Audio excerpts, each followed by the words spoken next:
So, my mom used to do this weird thing.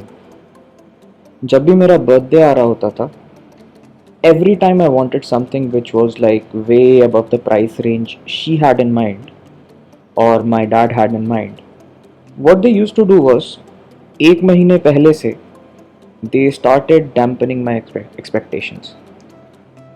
एक महीने पहले से. So what started was, for example, 12th में I wanted an Xbox 360 I think. And एक महीने पहले से they started dampening my expectations कि देखो अभी ये बहुत प्रॉब्लम्स हैं, ये हो रहा है, तुमने अभी लाइफ में कुछ किया नहीं है, 12th का एग्ज़ाम है, बर्बाद हो जाओगे. एंड देन जब मेरा बर्थडे आया, I got a PSP, a play station portable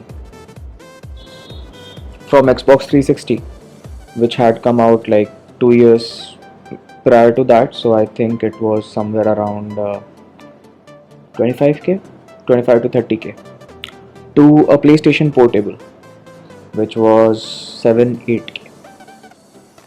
So that is how you dampen expectations. And now, why this is so important is because today there is an article in ESPN which talks about high priced targets like Salah, Van Dijk at odds with Liverpool's philosophy. And there is an interesting quote there. There is an interesting quote by our new CEO, Peter Moore, which says, word by word, by the way, you can expect the team to be strengthened, but we won't be spending 100 million just because Manchester City has spent 100 million. Now you see, this is exactly the kind of statement that my mom used to give right 1 month before my birthday. And जब वो इस type के statement आते थे, I knew कि मैं जो चाहता हूँ वो मुझे नहीं मिलने वाला. And that is exactly what I am seeing here. I mean, I fear that, I hope that I am not correct, and मैं कल सुबह उठूँ and we have signed like Naby Keita, and we have signed Van Dijk, Koulibaly, we have signed Salah, everyone in the same night. But we know that's not gonna happen. That is not how Liverpool works. That is not how FSG works. And this is why my main talking point today, I was not going to do this, but ever since I've read this, I'm really troubled and I want to share this thought with you. I think FSG is going to fuck up our transfer window again. Now, there have already been news, there have already been plenty of news coverage about how we have made a mess of Van Dijk transfer. Van Dijk reportedly had agreed already to a deal.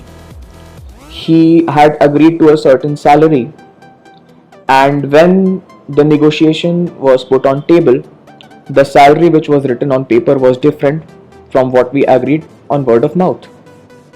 So Van Dijk obviously backed off because he had agreed to something else. This is like, I join a job, I get a 10 lakh ka salary package, and then when I go in there, the HR hands me over my offer sheet and there is only 7 lakh on it. I will obviously walk out. And this is kind of indicative of what FSG are trying to do. They are trying to lowball players rather than trying to lowball clubs. They don't have a problem with paying 50 million for Van Dijk to Southampton.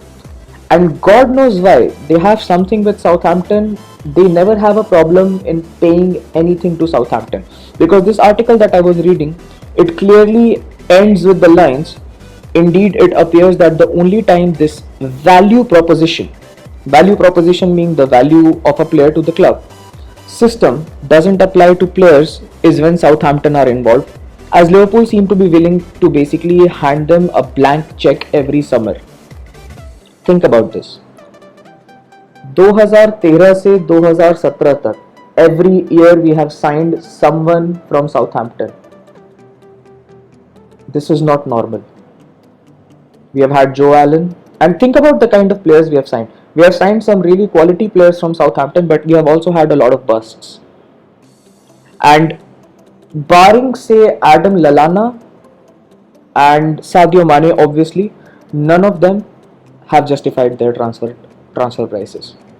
Not Joe Allen, not Nathaniel Klein, Even he doesn't seem to be the right back for the future. He's a solid right back, don't get me wrong, but he's not the kind of player you expect for that kind of money. You could have gotten Kyle Walker at that point of time. So, why this tendency to sort of give anything to a Southampton player but not spend anywhere else?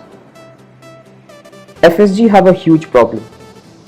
The system that they are trying to apply, which they picked up directly from baseball, is clearly not working on football. They need to understand this. So, let's just go back and try and figure out what FSG are trying to do here.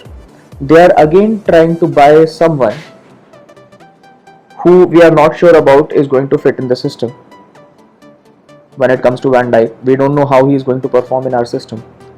They are ready to overpay the club, but they won't pay the player. So the asset that you are trying to get from the club, you are willing to make that asset unhappy, but you have no problems in paying that other club. तुम ऐसा क्यों नहीं कर सकते? तुम 45 plus add on का offer दो and I am sure Southampton is going to accept it, and then जो 5 मिलियन तुमने वहां से बचाए वो तुम वैन डाइक की सैलरी में लगा दो. Wouldn't that be better? So this is a very new trend, and if this continues in this transfer window, I think a lot of fans are going to be very unhappy and FSG's time would be running really close to an end.